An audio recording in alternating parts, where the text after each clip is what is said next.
Utječu li masovni mediji na ljudsko ponašanje i društvo kad je u pitanju prikaz ljudskog tijela? Čini se tako, pogotovo od kada se mediji sve više oslanjaju na vizualni sadržaj. Ljudsko tijelo je po tom pitanju jedno od najsnažnijih simbola za prijenos različitih poruka.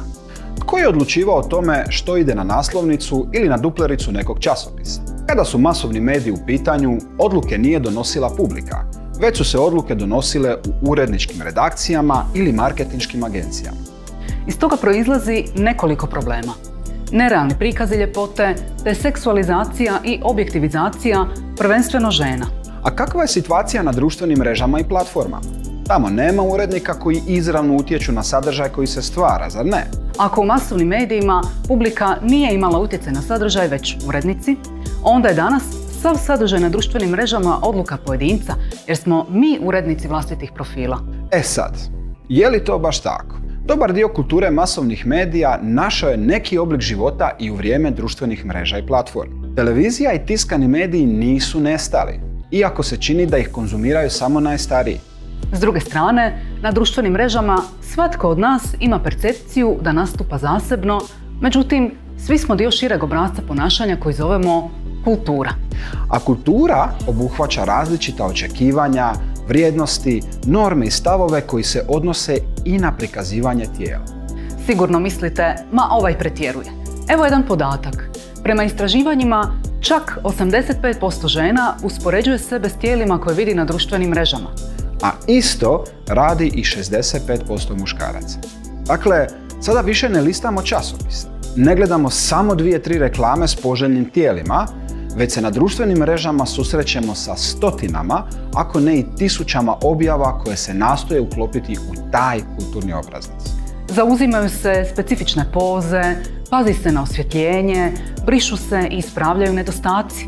U takvom sustavu prolaze prikazi tijela koji odgovaraju stereotipnim predodžbama muškosti ili ženskosti, ali i nerealnim očekivanjima tijela i tjelesnosti. Nema tijela s jasnim i vidljivim nedostacima poput celulita, strija, manjka ili viška kilograma, već ćemo na našim ekranima prvenstveno vidjeti savršene ljudske primjerke, možda i u preko 80 ili 90% slučajeva, iako je realnije da bi ih tek 20 ili 10% trebalo biti iznimnih.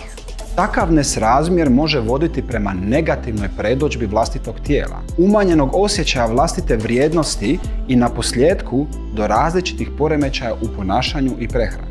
Drugim riječima, iako na društvenim medijima nema utjecaja klasičnog urednika, ostaje dojam da sami možda i snažnije reproduciramo iskrivljena očekivanja tijela i tjelesnosti. Zašto je to tako? Istraživanja pokazuju da naše objave ovise o reakcijama drugih. Ako vidimo da više lajkova i pozitivnih komentara dobijemo za objave na kojima smo istaknuli prednosti, a prikrili nedostatke, onda ćemo taj obrazac i ponavljati. Osim toga, ako i sami poklonimo like takvoj objavi, algoritam će nam ponuditi još takvih sadržaja. I još. I još. Prije nego trepnemo, dobili smo sliku svijeta gdje su svi ljepši, uspješniji i sretniji od nas. Dodatni problem, u odnosu na stare medije, leži u tome što smo na našim mobilnim uređajima cijelo vrijeme. Vjerojatno ni televiziju nismo toliko gledali. Časopis bismo odložili, film bi nakon nekog vremena završio. Društvene mreže i mobilni uređaji ne samo da su uvijek s nama, već su isprepleli naše živote sa svijetom lemura.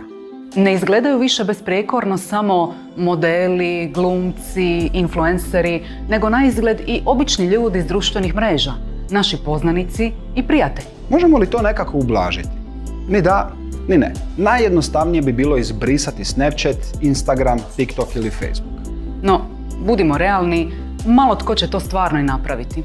Puno mogu učiniti i same društvene mreže, stavljajući upozorenja na objave koje koriste filtere za uljepšavanje. Neke zemlje su ih čak i zabranile. Ono što svatko od nas može uraditi je pratiti stranice i profile koji promoviraju realnije prikaze tjelesnosti. Više razgovarati s prijateljima o nerealnim standardima ljepote. Psiholozi također savjetuju sljedeće. Prestanimo pratiti profile ili influencere koji koriste uljepšani prikaz tijela za promociju raznih proizvoda. Ne govorimo negativno o svom tijelu, pogotovo ne u životu van društvenih mreža. I budimo svjesni da su savršeni prikazi tijela i života samo iluzija.